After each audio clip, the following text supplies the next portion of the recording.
واتقوا يوما لا تجزي نفس عن نفس شيئا ولا يقبل منها عدل ولا تنفعها شفاعة ولا هم ينصرون জোরে বলেন আল্লাহু আকবার। দেখেন কোরআন শরীফে ধার তুলতে হয় না। কিছু জিনিস আছে ঘষলেও ধার ওঠে না, আর কিছু জিনিস আছে ঘষে তবে ধার তুলতে হয়। কেমন বলেন তো? প্লাস্টিকের ছুরি, প্লাস্টিকের ছুরি যদি ঘষা হয় ধার উঠবে? হ্যাঁ না। কিন্তু লোহা, তামা, পিতল ছুরিগুলো যদি ঘষা হয়, ঘষতে ঘষতে আস্তে আস্তে ধার ওঠে। আপনাদের ঘষে ধার তুলতে হবে না তো? হ্যাঁ, আল্লাহ রসুল কি বললেন? আমি এমন একটা আমল বলে দেব, তোমরা চোখটা বন্ধ করবে, তারপর চোখ খুলে দেখবে তোমরা আল্লাহর দয়ার জান্নাতে পৌঁছে গেছো। সুবহানাল্লাহ, জোরে হবে না সুবহানাল্লাহ? আমলটা কি? আসেন, সেটা হলো হাদিস। বন্ধু আমার, হাদিস শরীফের ভিতরে পাওয়া যায় আল্লাহ রসুল বলেন, হে আমার গুনাহগার উম্মাতানিরা তোমরা শুনে নাও, আমি রসুল বলে গেলাম। আল্লাহ পাক কোরআনুল কারীমের ভিতরে একটা আয়াত দিয়েছেন বা দুটো আয়াত দিয়েছেন, আমলের জন্য তোমরা এইটাকে যথেষ্ট হিসাবে বেছে নাও। ও বন্ধু আমার, রসুল বলেন, হে আমার গুনাহগার উম্মাতানিরা তোমরা শুনে নাও, ওই আমলটার নাম কোরআনুল কারীমের ভিতরে যেটা এসেছে নাম তার হলো আয়াতুল কুরসি। আমরা সকলে কি বলি? আয়াতুল কুরসি বলে না, কি বলে? আতাল কুরসি, তাই না? আয়াতুল কুরসি, আতাল কুরসি, আসল হচ্ছে আয়াতুল কুরসি। আয়াতুল কুরসি। আল্লাহ রাসূল বলেন, হে আমার গুনাহগার উম্মাতানিরা, আয়াতুল কুরসিটা যদি কেউ আমল করতে পারে, প্রতিটা ফরজ নামাজের পর সালাম ফেরানোর পরে একটি বার করে যদি পড়তে পারে, আল্লাহ রসুল বলেন ওই মানুষটা ডাইরেক্ট আল্লাহর দয়ার জান্নাতে পৌঁছে যাবে। সামনে হলো একটা বাধা, ওই বাধাটা হলো মানুষ মরে না, তাই জান্নাতে যায় না। এই আমল করার কারণে ওই মানুষটা যেদিন দুনিয়ার বুক থেকে চোখটা বন্ধ করে দেবে, চোখ বন্ধ করে আবার খুলে দেখবে আল্লাহর দয়ার জান্নাতে পৌঁছে গেছে। আমলটা কখন বললাম? প্রত্যেক ফরজ নামাজের পর একবার করে, বেশি নয়। তাহলে এটা কি মুখস্থ করা যাবে? মুখস্থ করা যাবে। যারা আরবি পড়তে পারেন না, অন্তত বাংলায় মুখস্থ করে নেন। আল্লাহ যদি চান পারাপার হতে পারেন, তবে বাংলায় পরিপূর্ণ শুদ্ধ হয় না। আপনি জানেন না আর কি করবেন? বাংলায় তো মুখস্থ করতে হবে। বাংলাতে একটু আয়াতুল কুরসিটা মুখস্থ করে নেন। প্রত্যেক ফরজ নামাজের পর একবার করে আমল করব ইনশাল্লাহ। অনেকে কথা বলছে না, অনেকে কথা বলছেন। যারা কথা বলছেন এরা কি চিন্তা ভাবনা নিয়ে বসেছে আমি জানি না। আচ্ছা, এত বড় ফ্যাসিলিটির কথা বললাম, চোখটা বন্ধ করলেই জান্নাত। মনে কি একটু চায় না যে আমল করব ইনশাল্লাহ সকলে? আচ্ছা দেখি তো, আমি তকবীর দেবো, আপনারা একটু হাত তুলে আল্লাহকে দেখাবেন, আমাকে নয়। কারা কারা আমল করব? নারায়ে তাকবীর, আল্লাহু আকবার। আল্লাহ এদের হাতকে কবুল করে বলেন আমিন। আমি বারবার বলি, এই মজলিসে বসে মিথ্যা কথা বলবো না। বাইরে চিটিংবাজি মিথ্যা কথা যা বলেছি, এখানে বসে অন্তত না বলি। আমি কি বললাম? যারা আমল করব তারা হাত তুলবেন আল্লাহকে দেখানোর জন্য। কেউ বাদ যায়নি, সকলে হাত তুলেছে। সকলে আমল করবে বলে মনে হয়? হ্যাঁ, আপনারা জানেন আমি কেমন। প্রিয় বন্ধু আমার, আমলটা কখন? নামাজের পর। কখন? নামাজের পর। বলে হুজুর ইশা পড়িনি, ফজরও পড়বো না, আর আমল কি করে করব? ও তো হবেই না। আপনাকে খুশি করার জন্য নারায়ে তাকবীর, আল্লাহু আকবার, তাই না? ঠিক বললাম না ভুল বললাম?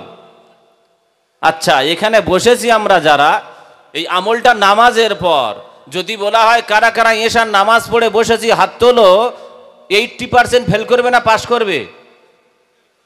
ফেল করবে না? তাই আমি হাত তুলতে বলবো না, বলে আপনাদেরকে এত প্রেস্টিজে ফেলবো না, সেরকম পাগল আমি না। থাক, যারা পড়েননি থাক। তা হাত তুলেছেন যখন, তার মানে ফজর থেকে পড়বে নাকি? নামাজের পরে আমল করবে, ফজর থেকে পড়বে তো ইনশাআল্লাহ। সকলে পড়বে?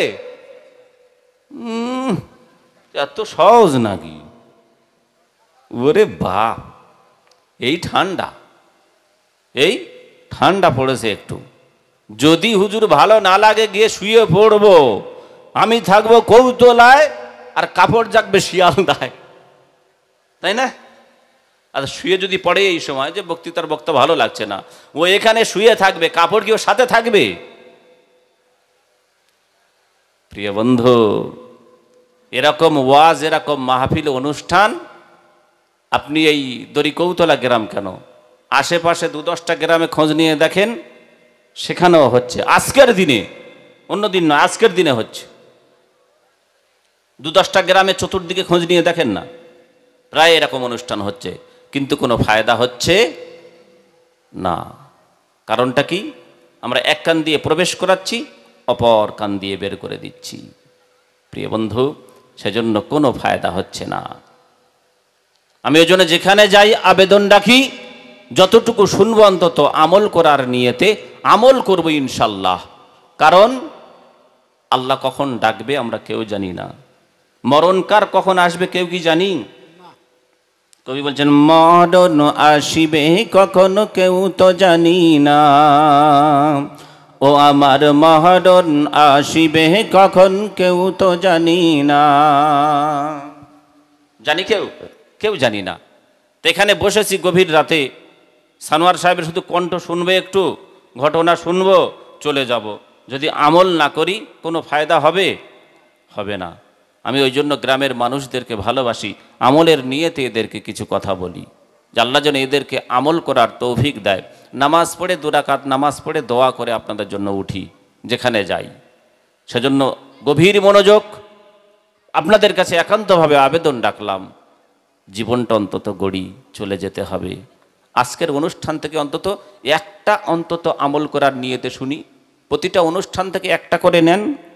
যদি সারা বৎসরে 10টা 20টা 50টা অনুষ্ঠান শোনেন, 50টা আপনার জীবনে আমল এসে যাবে, আপনার জীবনটা হবে ধন্য, আপনি পাবেন পুণ্য, আখেরাতে আল্লাহ পাক আপনার জন্য দয়ার জান্নাত রেখেছে, বলেন আমিন। প্রিয় বন্ধু আমার, যাই হোক, আমলের কথা বললাম, আমি এবার সরাসরি বক্তৃতার দিকে চলে যাব।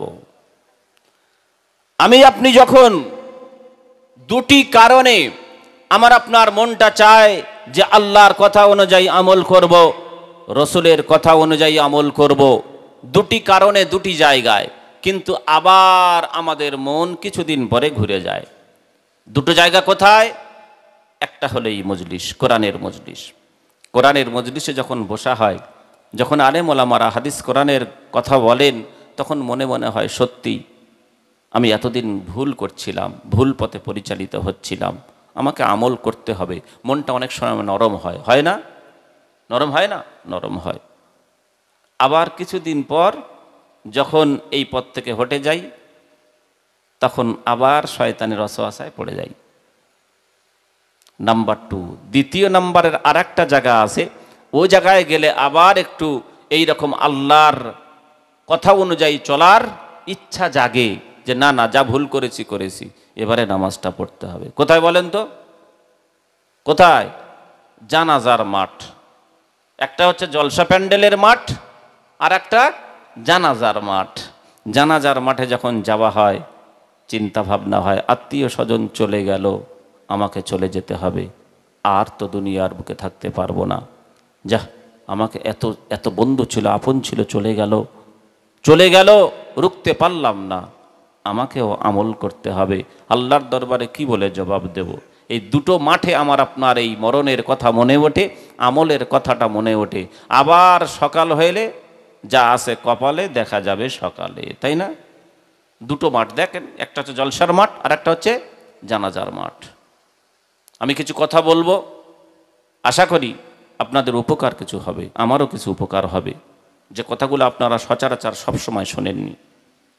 প্রিয় বন্ধু আমার, দুঃখ নেবেন না। আল্লাহ পাক রব্বুল আলামিন আমাকে আপনাকে দুনিয়ার বুকে পাঠিয়েছেন। আল্লাহ বলছেন, বান্দা আমি এক একটা বাহানা দ্বারা তোমাদেরকে মাফ করে দেব। তোমাদের কেউ সাহায্যকারী থাকবে না বান্দা, কেউ তোমাদের সাহায্যকারী থাকবে না। দুনিয়ার বুকে যেমন তোমাদের পাশে এসে কেউ দাঁড়াচ্ছে বিপদের সময়, কিন্তু প্রকৃত বিপদে কেউ দাঁড়াতে পারে না। ওটা নকল বিপদে তোমাদের পাশে দাঁড়ায়, প্রকৃত বিপদে কেউ পাশে দাঁড়াতে পারে না। আমি বলেছিলাম একদিন, অনেকে শুনেছেন, আসল মানুষ যখন মৃত্যুবরণ করে তার আত্মীয় স্বজনরা বিপদে পড়ে না যিনি মৃত্যুবরণ করেছে তিনি বিপদে পড়ে? কে বিপদে পড়ে? ভালো করে বোঝার চেষ্টা করবেন।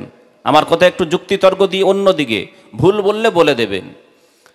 একজন আত্মীয় আমার মারা গিয়েছে, যিনি মারা গিয়েছেন তিনি আসল বিপদে না তার আত্মীয় স্বজন তারা বিপদে? বলেন, কে বিপদে? যিনি মারা গিয়েছেন তার আত্মীয় স্বজন যদি বিপদে পড়ে যায়, মুসলমান কি গরু মহিষ কিনে এনে জবাই করে আর ওই হাজার হাজার লোকের খাওয়ায়? এই কথা বুঝতে পারছেন? যিনি মারা গিয়েছেন তার আত্মীয় স্বজন, ছেলে জামাই নাতি পুতি যারা আছে, আসল যদি তারা বিপদে পড়ে, ওই বিপদের দিনে গরু মোষ জবাই করে হাজার হাজার লোককে খাওয়াতে পারে? কথা বুঝতে পারছেন? তাহলে আসল বিপদে কে? আসল বিপদে ওই মানুষটা যিনি ইন্তেকাল করে চলে গেছেন। কারণ আমি আপনি তাকে মাটির নিচে দাফন করে চলে আসব, এরপর কি হবে সেই একমাত্র জানে। যদি বলেন হুজুর ভেঙে দেন, তাহলে কি ওই খানা করা যাবে না? করেন। গ্রামের মানুষ আপনারা চাঁদা তুলে করেন। যে মানুষের আত্মীয় মরে গেল, আমার আব্বাজান ইন্তেকাল করেছেন, 2-4 জন 10 জন আত্মীয় স্বজন গিয়ে বলছে, কত টাকা আছে? কেন রে? বলে একটা মোষ তো লাগবে, তাই না? কত লোক? বলে 1,500 লোক খাবে। তা একটা ছাগল জয় করলে বলে ছাগল ঘাঁটালে মোষ লাগবে, 50,000 টাকা দরকার। পকেটে নেই তো, 30,000 টাকা আছে। দেখ কোথায় ধার করবি, দেখ। বিপদ আমার হলে 50-60 হাজার টাকা দিয়ে মোষ কিনে এনে খা, তোরা খেয়ে যা। তাহলে বিপদ আসল কার? যিনি চলে গেছেন ইন্তেকাল করে আব্বাজান, আসল বিপদে তিনি। মাটির নিচে কি হবে, ওইটাই তো আসল বিপদের জায়গা। কথা বোঝাতে পারছি কি? উচিত সিস্টেম হলো অতিথি আপ্যায়ন করতে হবে। গ্রামের মানুষ সকলে মিলে আপনারা কিছু চাঁদা তুলে আপনাদের গোস্ত বা গরু মহিষকে করতে বলেছে, ডাল ঘাট করে একটু আত্মীয়দের বিদায় দেন। আর এরপরে কোনো আত্মীয় এসে যদি বলে এই গোস করলো না রে, তাহলে ও কি ওই বন্ধুর বাড়িতে বা আত্মীয়র বাড়িতে ওই মাটি দিতে এসেছে? বিপদে পাশে দাঁড়াতে এসেছে? ও তো খেতে এসেছে। আমাদের সমাজে নাই এটা? যদি মোষ বা গরু যদি না পড়েছে, কত বড় ছোট লোক রে! আসলে ওই ছোট লোক না, তুই ছোট লোক। তোর এমন খাবার এইখানে পড়েছে, বাড়িতে জীবনে খাওয়া হয়নি, যার বাপ মরেছে তার বাড়িতে গিয়ে বলছি গরু জবাই করে না, ছোট লোক। তা আসলে এ ছোট লোক না তুই ছোট লোক? তুই খাবি জীবিত অবস্থায়, আত্মীয় হিসাবে আয়, এসে একদিন খা। তার বাপ মারা গিয়েছে, মা মারা গিয়েছে, গোস্ত করতে পারেনি বলে কত বড় ছোট লোক। আমার কথা একটু অন্যদিকে বিপরীত মতো লাগছে, কিন্তু বুঝে দেখেন কথাটা ঠিক বলছি না ভুল বলছি? এই কথা ঠিক বলছি না ভুল বলছি? হাদিস অনুযায়ী সুন্নাত তরিকা হলো অতিথি আপ্যায়ন করতে হবে, যেমন সামর্থ্য তেমন করো। কিন্তু আমরা আত্মীয় মারা গেলে কি করি? তার আত্মীয় যারা আছে, ছেলেপুলে যারা আছে, তাদেরকে আরো নিঃস্ব করে দিই, পকেটে যা আছে আরো ভিখারি বানিয়ে দিই তাকে। সিস্টেম পাল্টাতে হবে। বিচার বিবেচনা চিন্তা ভাবনা করে দেখবেন যে হ্যাঁ সিস্টেম পাল্টাতে হবে, ইয়েস অর নো, হ্যাঁ কি না। কথা আশা করি বুঝতে পারছেন। তাহলে আসল বিপদে যিনি তার পাশে দাঁড়াতে পারিনি, তিনি তো কবরে চলে গেছেন। গুনাহগার বান্দাবান্দি যদি হয় তাহলে ওই কবর থেকে শুরু হবে প্রিয় বন্ধু, তার পাশে তো দাঁড়াতে পারবই না। তাহলে আল্লাহ পাক বলছেন বান্দা ফিরে আসি, যে দুনিয়ার বুকে মানুষ ক্ষণেকের জন্য পাশে এসে দাঁড়ায়, কিন্তু আসল বিপদে কেউ পাশে দাঁড়াতে পারে না। ওটা নকল বিপদে পাশে একটু সান্ত্বনা দেয়। কি দেয়? সান্ত্বনা দেয়। আসল বিপদ থেকে উদ্ধার করার মালিক দুনিয়ার বুকে আমি আল্লাহ, আখিরাতের বুকে আমি আল্লাহ। জোরে বলেন সুবহানাল্লাহ। যদি বলেন হুজুর দলিল হলো কোরআন। আল্লাহ রাব্বুল আলামিন বলেন ওয়াত্তাকু ইয়াওমান লা তাজজি নাফসুন আন নাফসিন শাইআ ওয়ালা ইকবালু মিনহা আদলুন ওয়ালা তানফাউহা শাফাআহ ওয়ালা হুম ইউনসারুন। জোরে বলেন আল্লাহু আকবার। কোরআন শরীফের পারা নাম্বার 1, সূরার নাম সূরাতুল বাকারা, আয়াত নাম্বার 1, 2, 3, 123 নম্বর আয়াতের ভিতরে আল্লাহ রাব্বুল আলামিন বলেন ওয়াত্তাকু ইয়াওমান লা তাজজি নাফসুন আন নাফসিন শাইআ। ওরে বান্দা বান্দি তোমরা শুনে নাও, তোমরা আমি আল্লাহ আমাকে ভয় করো, সেই কিয়ামতের দিবসের কথা ভয় করো। ওয়াত্তাকু ইয়াওমান লা তাজজি নাফসুন আন নাফসিন শাইআ, যেদিন কেউ কারোর জন্য উপকারে আসবে না, কেউ কারোর আসল বিপদে দাঁড়াতে পারবে না। ওয়াত্তাকু ইয়াওমান লা তাজজি নাফসুন আন নাফসিন শাইআ ওয়ালা ইকবালু মিনহা, আমি আল্লাহ কারোর কাছ থেকে কোনো উপঢৌকন কবুল করব না। ওয়ালা তানফাউহা শাফাআহ, আমি আল্লাহ কারোর সুপারিশ সেদিন করব না। ওয়ালা হুম ইউনসারুন, আমি আল্লাহ সেদিন যেমন কারোর সুপারিশ কবুল করব না রে বান্দা, আমি আল্লাহ বলে দিলাম সেদিন কেউ কারোর জন্য সুপারিশকারী হবে না। আমি আল্লাহ আমি তোমাদের জন্য সুপারিশকারী হয়ে যাব। তোমরা যদি আমার সুপারিশ পেতে চাও বান্দা, দুনিয়ার বুকে মাথাটা একটু জমিনের বুকে নত করে দাও। তোমরা যখন জমিনের বুকে মাথাটা নত করে দাও, আমি আল্লাহ আমার ফেরেশতাদেরকে ডেকে ডেকে দেখাই, ও আমার ফেরেশতারা তোমরা দেখো, তোমরা বলেছিলে আল্লাহ দুনিয়ার বুকে মানুষ তুমি সৃষ্টি করো না। ও আমার ফেরেশতারা দেখো, আজকের দুনিয়ার বুকে আমার মানুষ, আমার বান্দা বান্দি, তাদেরকে সৃষ্টি করেছিলাম, তারা কেমন করে মাথাটা নত করে আমার কুদরতি কদম তলে। আল্লাহ বলেন ফেরেশতারা, ওই আমার বান্দাগুলো যারা কুদরতি আমার কদমে জমিনের বুকে সেজদা দেয়, ফেরেশতারা তোরা সাক্ষ্য থাক, ওদের সেজদা জমিনে পড়ার আগে আগে আমি আল্লাহ ওদের ঘোষণা দিলাম, জীবনের সব গুনাহগুলিকে মাফ করে দিলাম। আল্লাহ পাক বলছেন কেউ সাহায্যকারী নাই। আমার সাহায্য যদি পেতে চাও জমিনের বুকে মাথাটা নত করো। মাথা নত করলে আমার কুদরতি কদমে মাথাটা যখন ফেলবে, মাথাটা ফেলার সাথে সাথে আমি আল্লাহ তোমাদের জীবনের সব গুনাহগুলিকে মাফ করে দেব। সুবহানাল্লাহ। আমার আল্লাহ কেমন আল্লাহ, ফেলে দাও। আমার আল্লাহ কেমন আল্লাহ, একটু গরম হতে দেন প্রিয় বন্ধু আমার। কন্টিনিউ 72 ঘন্টা, ত্রিপুরার বুকে 2 দিন, একদিন বিহার। আজকের বিহার থেকে রওনা দিয়েছি ভোর 4টে, গাড়িতে বাড়িতে পৌঁছেছি রাত 8টা। জয়নগরে এশার নামাজ পড়লাম, ওখান থেকে বাইক নিয়ে বাড়িতে এলাম। রাত 8টায় বাড়িতে পৌঁছেছি। আলেম ওলামারা এসেছেন, তাদেরকে নিমন্ত্রণ করেছি, দেখা করলাম। 10টার দিকে গিয়ে একটু শুয়ে পড়লাম 2 ঘন্টা। 72 ঘন্টায় বিছানায় শুয়েছি মাত্র 2 ঘন্টা। তারপর গাড়িতে বসে বসে হেলান দিয়ে কেটে গেছে। বুঝতে পারছেন কষ্টটা? বুঝতে পারছেন?